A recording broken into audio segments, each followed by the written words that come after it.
বঙ্গভবন ছেড়ে গুলশানের নিজ বাসভবনে উঠেছেন সদ্য সাবেক রাষ্ট্রপতি মোহাম্মদ শাহাবুদ্দিন। দুপুর ৩টায় নিজের বাসায় পৌঁছান তিনি। এ সময় নিরাপত্তা চাদরে ঢাকা ছিল পুরো এলাকা। ২০২৩ সালের ২৪ এপ্রিল দেশের ২২তম রাষ্ট্রপতি হিসেবে শপথ নেন মোহাম্মদ শাহাবুদ্দিন। তবে মেয়াদ শেষের প্রায় ২১ মাস আগেই বঙ্গভবন ছাড়লেন তিনি। AKS অর্জন করল গিনেস ওয়ার্ল্ড রেকর্ডস। AKS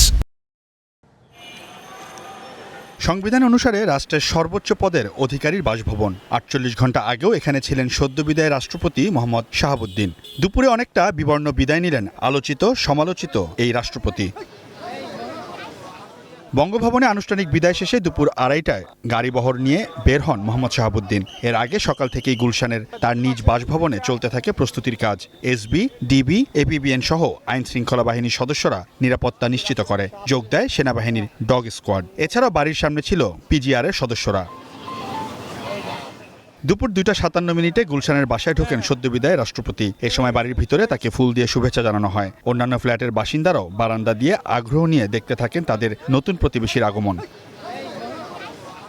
বাংলাদেশের রাষ্ট্রপতির বিদায়ে সংবিধান বা আইনে কোনো বাধ্যতামূলক রাষ্ট্রীয় আচার বা অনুষ্ঠান নেই। তবে ২০২৩ সালে মোহাম্মদ আব্দুল হামিদকে বঙ্গভবনে রাষ্ট্রীয় মর্যাদায় বিদায়ী গার্ড অফ অনার লাল গালিচা সংবর্ধনা পেয়েছিলেন তিনি। পুষ্পশোভিত খোলা জিপে ফুলের পাপড়ি ছিটানো হয়েছিল। স্বাধীন বাংলাদেশে সেবারই প্রথম অমন বিদায় সংবর্ধনা পেয়েছিলেন তিনি।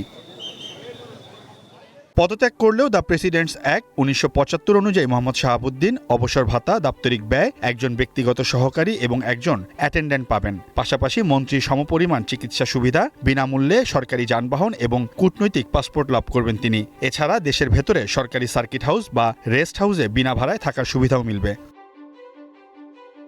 রাষ্ট্রপতি হিসাবে আওয়ামী লীগ, অন্তর্বর্তী ও বিএনপি সরকারের ৩ কালই দেখেছেন মোহাম্মদ শাহাবুদ্দিন। শুরুতে রাষ্ট্রীয় অনুষ্ঠানে নিয়মিত উচ্চারণ করতেন জয় বাংলা, জয় Bangabandhu.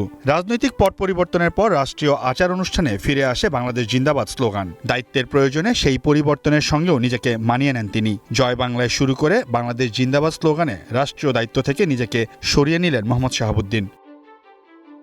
Seoul Ahmed, one news, Dhaka.